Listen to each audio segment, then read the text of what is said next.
बिस्मिल्लाहिर्रहमानिर्रहीम अस्सलाम वालेकुम everybody. So we are back with another video और इसमें हम लोग पढ़ेंगे about the conduction system of the heart. This is a very simple topic, इतना कोई इसमें कॉम्प्लिकेशन नहीं है, बट स्टिल जब आप पहली दफ़ा इसको देखते हो as as a 12th grader तो things seem to be a bit complicated. लेकिन ये है कि अगर आप बिट बाय बिट उस चीज़ को समझने की कोशिश करो सो चीज़ें काफ़ी सिंपल हैं। नाउ बिफोर स्टार्टिंग ऑफ इसमें I have already made the headings, ठीक है। If it comes in the long question तो आपको पता होना चाहिए। एंड पे ट्राई के शॉर्ट क्वेश्चंस का भी मैं एक ओवरव्यू देती हूँ कि क्या पूछा जा सकता है। नाउ अब before starting this I would like to say कि 2-3 बातें हैं जो आपको पता होनी चाहिए before like initiating to understand this very topic, and that are these 6 to 7 points जो कि आपको पता होना चाहिए बिफोर लाइक स्टार्टिंग। हम पिछले वीडियोस में we have discussed the basic structure of heart के कितने वेंट्रिकल्स होते हैं, कितने एट्रिया होते हैं, कौन सी वेसल किधर से ब्लड लेके जा रही होती है, pulmonary arteries, veins. We have already discuss that in great detail. तो if you haven't got the concept आप पिछली वीडियोस पे जा सकते हो। नाउ रेस्ट कार्डियक मसल्स का पता होना चाहिए। Cardiac muscles how they are different from the other muscles in the body, striations की वजह से, इनवॉलेंट्री होने की वजह से, और थर्डली ब्रांचिंग पॉइंट्स होते हैं, ठीक है। So cardiac muscles are different from others. Next coming towards electrical impulse. Electrical impulse क्या होती है? अच्छा, इलेक्ट्रिकल इम्पल्स क्या होती है? अब आपको पता है कि हार्ट है, हार्ट के डिफरेंट रीजन्स हैं, ठीक है। ये कोई रीजन है, ये कोई रीजन है, ये कोई रीजन है। अब हमारे ये जो आगे ट्रांसमिट करता है सिग्नल, उस सिग्नल को हम बेसिकली कहते हैं इम्पल्स, राइट। वो सिग्नल होती है इम्पल्स, ठीक है। वो signal is actually the impulse. अब जब ये सिग्नल एक पोजीशन से दूसरी पोजीशन में जाएगा, इधर से आगे जाएगा, ठीक है। ये जब सिग्नल्स आगे ट्रांसमिट होंगे तो ये वाला रीजन कॉन्ट्रैक्ट करेगा, ये कॉन्ट्रैक्ट करेगा तो ब्लड आगे इजेक्ट होगा, फिर यहाँ पे सिग्नल पहुँचेगा तो ये कॉन्ट्रैक्ट करेगा। तो ये जो सिग्नल्स आगे जा रहे होते हैं ना, वो हमारे पास, उनको हम कहते हैं इलेक्ट्रिकल इम्पल्सेस, जो कि आप कंडक्शन में आगे हम डिस्कस करते हैं, ठीक है। This is an electrical impulse और the signal that is being transmitted, और यही सिग्नल रिस्पॉन्सिबल होगा कॉन्ट्रैक्शंस करवाने के लिए, ब्लड को आगे स्मूथली मूव करवाने के लिए, ठीक है। अब ये इसमें बेसिक कॉन्सेप्ट ये होता है कि आपकी ये मेम्ब्रेन होती है मसल की। अब इसमें वी नो बाहर पॉजिटिवली चार्ज होगा, अंदर नेगेटिवली चार्ज होगा। जब ये सिग्नल आएगा तो कुछ गेट्स खुलते हैं, जब वो गेट्स खुलते हैं तो आइंस अंदर की तरफ जाते हैं, अंदर पॉजिटिविटी आ जाती है, बाहर नेगेटिविटी आती है। This is the basic thing, ठीक है। तो ये जो कंडक्शन ऑफ आइंस होते हैं, ये चैनल्स खुलने से जो आइंस की मूवमेंट होती है, this is actually responsible for the transmission of signal और impulse further on. Alright, okay guys, coming towards action potential कि यार ये एक्शन पोटेंशियल क्या होता है? एक्शन पोटेंशियल होता है सिंपली चेंज इन पोटेंशियल, ठीक है। जो आपके पोटेंशियल के अंदर जब भी कोई सिग्नल आता है ना, तो हमें पता है कि guys that's a proper graph और वो सब कुछ एक्शन पोटेंशियल का एक कॉन्सेप्ट है। अभी सिर्फ मैं इनको सुपरफिशियल टच कर रही हूँ कि जब हमारे पास मेम्ब्रेन का नॉर्मली पोटेंशियल कितना होता है, जिसको हम रेस्टिंग मेम्ब्रेन पोटेंशियल कहते हैं, दैट इज़ -90 मिली वोल्ट, ठीक है। अब जब कोई भी ऊपर से सिग्नल आता है, चैनल्स खुलते हैं, सोडियम आइंस बेसिकली अंदर की तरफ मूव करते हैं, तो अंदर पॉजिटिविटी ज़्यादा हो जाती है, बाहर नेगेटिविटी होती है।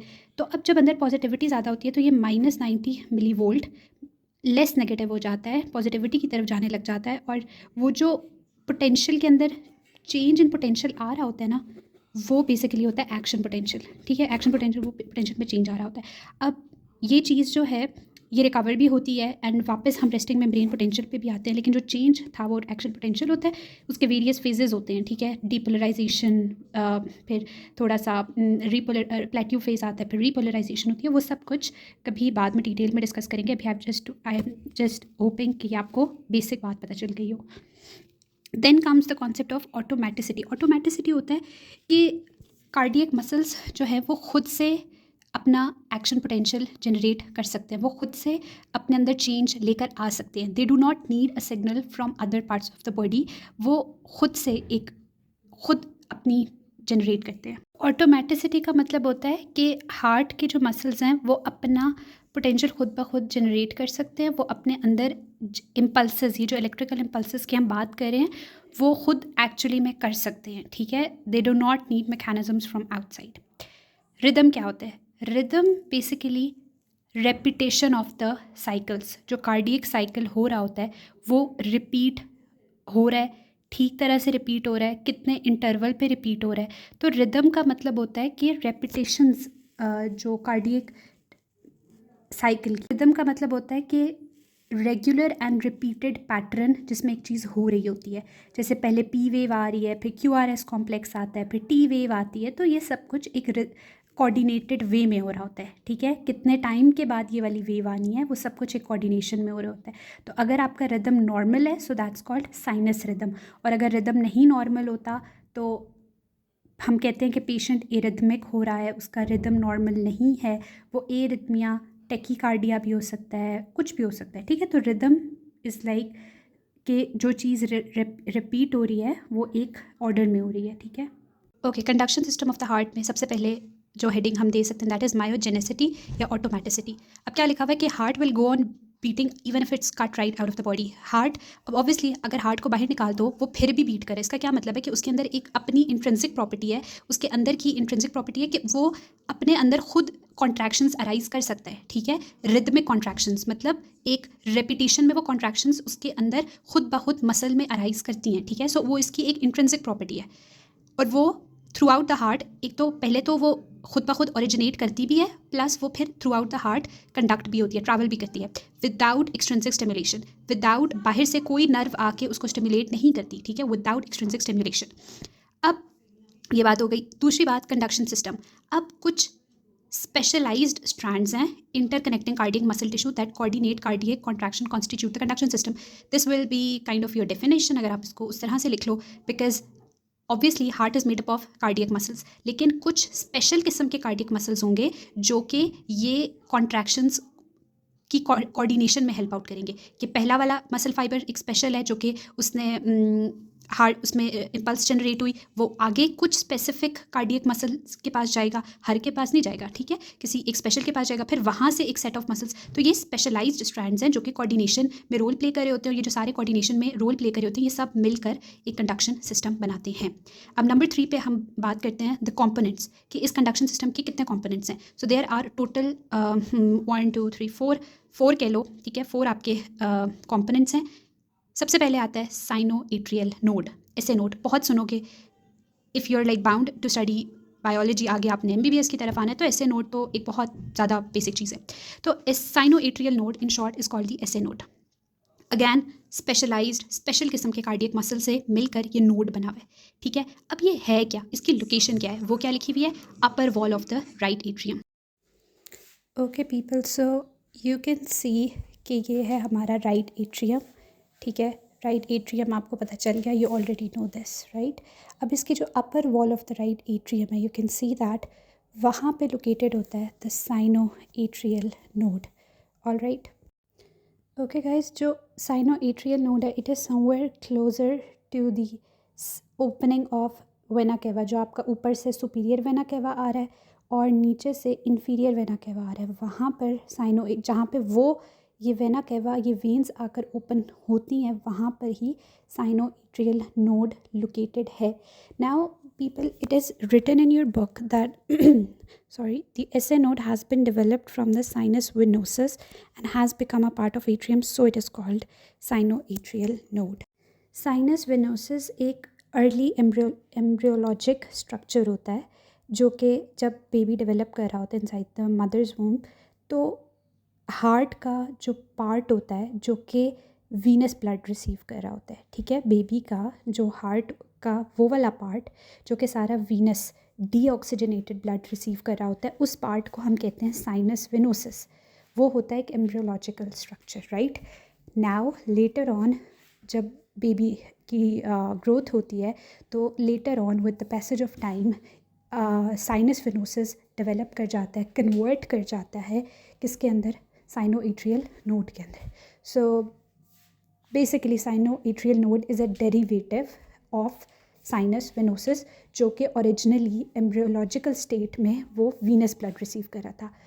ऐसे नोड ने इम्पल्सेस जनरेट करवा ली, अब वो इम्पल्सेस ट्रैवल करेंगी थ्रू आउट द एट्रिया और एट्रिया करेंगे contract. Now impulses reach towards this AV node, atrio ventricular node, right. नाम से पता चल रहा है एट्रिया और वेंट्रिकल के दरमियान है।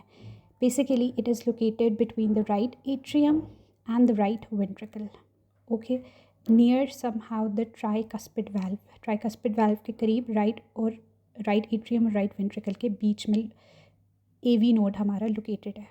Okay people, one thing you should keep in mind is that कि जब इम्पल्सेस एवी नोड पे पहुंचती है ना, तो वहाँ पे थोड़ा सा डिले आता है, कुछ सेकंड्स का डिले आता है, और इम्पल्सेस वहाँ से आगे ट्रैवल करने में टाइम लगाती हैं। अब उस डिले के दौरान क्या होता है, एट्रिया आपके प्रॉपरली कॉन्ट्रैक्ट कर जाते हैं, आगे ब्लड और वेंट्रिकल्स आराम से ब्लड को अपने अंदर फिल करते रहते हैं। अगर तो ये डिले नहीं आएगा, एट्रिया और वेंट्रिकल्स साथ कॉन्ट्रैक्ट करेंगे, काइंड ऑफ मिसमैनेजमेंट होगी और ब्लड हमारा प्रॉपरली आगे ट्रैवल नहीं कर सकेगा, और that won't be good for the heart and the body. Okay, now let's have a look on this ECG कि एट्रियल डीपोलराइजेशन क्या होता है। कि जब हमारे इम्पल्सेस ऐसे नोड से एवी नोड में ट्रैवल करती हैं ना, तो ऑब्वियसली एट्रिया सारे डीपोलराइज हो जाते हैं। उन एट्रिया के जो मसल्स हैं that bring the atrial contraction, तो वो ईसीजी में हमें एज पी वेव नज़र आता है। So atrial depolarization is shown as P wave on the ECG. Okay, ना इम्पल्सेस हमारी एवी नोड जो कि राइट एट्रियम और राइट वेंट्रिकल के बीच में है, वहाँ पे पहुँच चुकी हैं।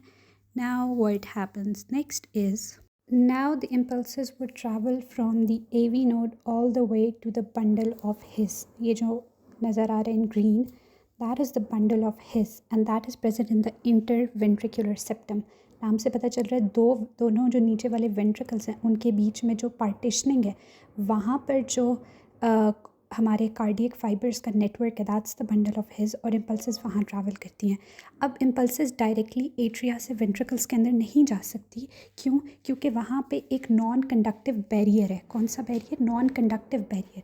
फाइब्रस स्केलेटन का नेटवर्क है, कनेक्टिव टिश्यूज़ हैं जो कि एट्रिया और वेंट्रिकल्स के बीच में होते हैं, वो वाल्व्स को भी सराउंड कर रहे होते हैं। तो वो इम्पल्सेस को या किसी इलेक्ट्रिक एक्टिविटी को आगे पास ऑन होने की परमिशन नहीं देते। तो इम्पल्सेस क्या करती हैं, they find a different route. वो एवी नोड से बंडल ऑफ हिज पे जाती हैं। ठीक है, एट्रिया से डायरेक्टली आप सोच सकते हो ना कि एट्रिया से डायरेक्टली वाल्व के थ्रू क्यों नहीं जा सकती, क्योंकि वाल्व में भी एक रिंग होती है फाइबरस कनेक्टिव टिश्यू की, फाइबर्स की, जो कि अलाउ नहीं करती कि आगे फर्दर चीज़ें पास ऑन करें। तो ये हमारा इंटरवेंट्रिकुलर सेप्टम नज़र आ रहा है, जहाँ पे इम्पल्सेस आगे फर्दर ट्रैवल करती हैं। Now this bundle of his it basically x tends beneath, और ये डिवाइड करता है दो ब्रांचेस के अंदर, राइट बंडल ब्रांच और left bundle branch.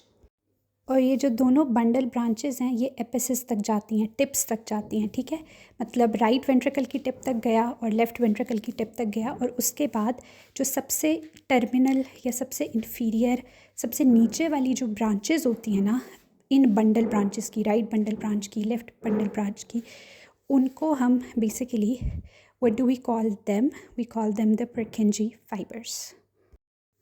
Guys you would notice कि यहाँ पे left anterior division, left posterior division भी मेंशन है, जो most probably it's not mention in your book, but you should know कि जो राइट बंडल ब्रांच है वो सिंपली टर्मिनेट कर जाती है परकिंजी फाइबर्स के अंदर, लेकिन left bundle branch terminates first into the left posterior division, या इसको पोस्टीरियर फेसिकल भी कहते हैं, और लेफ़्ट एंटीरियर, एक इसकी एंटीरियर डिवीजन भी निकलती है और एक पोस्टीरियर डिवीजन भी निकलती है, एंड फर्दर वो फिर ब्रांच आउट करते करते करते ब्रांचेस फिर टर्मिनल परकिंजी दे देते हैं। ठीक है, अब ये जो परकिंजी फाइबर्स है ना, remember they are like the final messenger towards each and every muscle of the ventricle.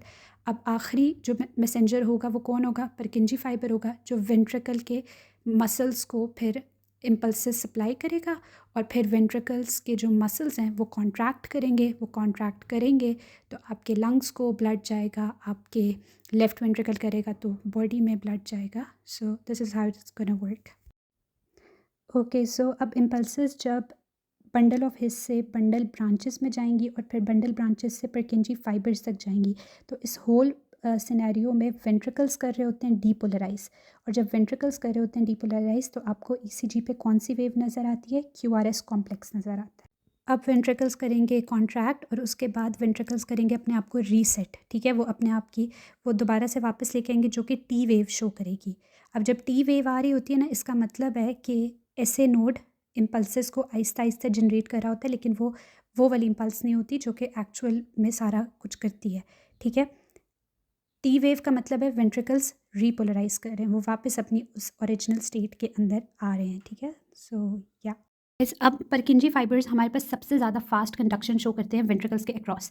अब वो जो सबसे ज़्यादा फास्ट कंडक्शन शो करते हैं वो उसके रीजंस क्या हैं? बहुत इंपॉर्टेंट रीजंस है कि उनका जो नॉर्मल बाकी कार्डियक मसल फाइबर से उनका डायमीटर बड़ा होता है। अब जब वो लार्जर होंगे सो डेफिनेटली एक फाइबर जो कि लार्ज है तो उसके अंदर रेजिस्टेंस तो कम होगी, डायमीटर ज़्यादा है इसका मतलब है रेजिस्टेंस कम होगी। जब रेजिस्टेंस कम होगी तो परकिंजी फाइबर्स हमारी इंपल्सेस को वेंट्रिकल्स के थ्रू आउट ज़्यादा जल्दी लाइक फास्टर कंडक्शन पॉसिबल होगी। सेकेंड रीज़न है फ्यूअर मायोफिब्रिल्स। मायोफिब्रिल्स क्या होता है? कार्डियक मसल फाइबर्स किससे मिलके बनते हैं? मायोफिब्रिल से मिलके बनते हैं ना हमारे जो सेल्स हैं कार्डियक सेल्स। अब वो जो मायोफिब्रिल्स जितने ज़्यादा कम होंगे उतनी फास्टर कंडक्शन होगी, वरना जितने ज़्यादा होंगे हर सॉरी हर एक इंडिविजुअल फिब्रिल को जब इम्पल्स प्रोवाइड करनी होगी तो at the end of the day तो मतलब बहुत टाइम लग जाएगा ना, एज़ कम्पेयर्ड के दो तीन मायोफिब्रिल्स को जा रही है इम्पल्सेस तो वो जल्दी जाएगी एज़ कम्पेयर टू 10-12 को जानी हो। So that's the basic thing here. इसको थोड़ा एक रीड दे दो कि हमने कहा जो हमारी राइट और लेफ्ट बंडल ब्रांचेस थे उनकी डिविजन्स में जो सबसे इंफीरियर या टर्मिनल ब्रांचेस होती हैं उनको हमने कहा परकिंजी फाइबर्स। परकिंजी फाइबर्स क्या है? Large diameter cardiac muscle fibres हैं। सेकेंडली फ्यूअर मायोफिब्रिल्स होते हैं उनके अंदर, तो they do not contract forcefully, इसलिए उनको इतना कॉन्ट्रैक्शन का काम करना नहीं पड़ता, बस कंडक्शन ही तेज़ होती है वहाँ पे। अब एक और रीज़न भी आप देख सकते हो कि यहाँ पे इंटरकेलेटेड डिस्क्स होती हैं जो कि वेल डेवलप्ड होती हैं between Purkinje fibres and contain numerous gap junctions. Guys intercalated discs ना बेसिकली हमारे पास डिफरेंट कार्डियक मसल्स के दरमियान कनेक्शंस प्रोवाइड करती हैं, ठीक है। अब गैप जंक्शंस भी हैं, वो गैप जंक्शंस क्या होंगे? डिफरेंट उन जंक्शंस में डिफरेंट जो कार्डियक सेल्स हैं ना उनका आपस में कनेक्शन डेवलप होगा, साइटोप्लाज्म कनेक्टेड होगा। तो साइटोप्लाज्म कनेक्टेड होगा तो एक आप खुद सोचो दो मसल सेल्स हैं उनके आपस में कनेक्टेड है तो इन सम सॉर्ट वो कनेक्टेड है तो इम्पल्स को ट्रैवल करने में आसानी होगी और वो ज़्यादा फास्टर कंडक्शन शो करेंगे, ठीक है। सो इन सब मॉडिफिकेशंस की वजह से action potentials travel along the Purkinje fibres much more rapidly than other cardiac muscle tissues, और cardiac muscle cells have a capacity to generate spontaneous action potentials but the cells of the SA node do it at a greater frequency. बाकी cells भी spontaneously action potential arise करवा सकते हैं, ठीक है, क्योंकि cardiac muscle में है ये इंट्रिंसिक प्रॉपर्टी, लेकिन जो एसए नोड के सेल्स हैं वो बहुत एक हायर फ्रीक्वेंसी पे करते हैं, इसलिए हम एसए नोड को pacemaker of the heart भी कहते हैं। When the heart beats under resting conditions, approximately 0.04 second is required for action potentials to travel from the SA node to the AV node. तो time period बता रहे कि SA से AV में 0.04 seconds लगते हैं। अब with in the AV node action potentials obviously मैंने बताया कि AV नोड के अंदर आके थोड़ा डिले हो जाता है 0.11 सेकंड का। The total delay of 0.15 second allows the completion for the atrial contraction before ventricular contraction begins, ठीक है। So total delay कितना आ रहा है? 0.15, 0.11 इधर हुआ और 0.04 पीछे हुआ something, so that makes it 0.15 second. So this was all about the conduction system of heart, and अगर मुझसे कोई mistake हो गई हो or you felt like that the concept needs to be revised, so do let me know in the comment section, and any question if you have related to Federal Board, related to this topic especially, so don't forget to ask me, and yeah, don't forget to like, subscribe, and थोड़ी सी भी समझ आई हो तो do leave a good comment and do like. Thank you so much.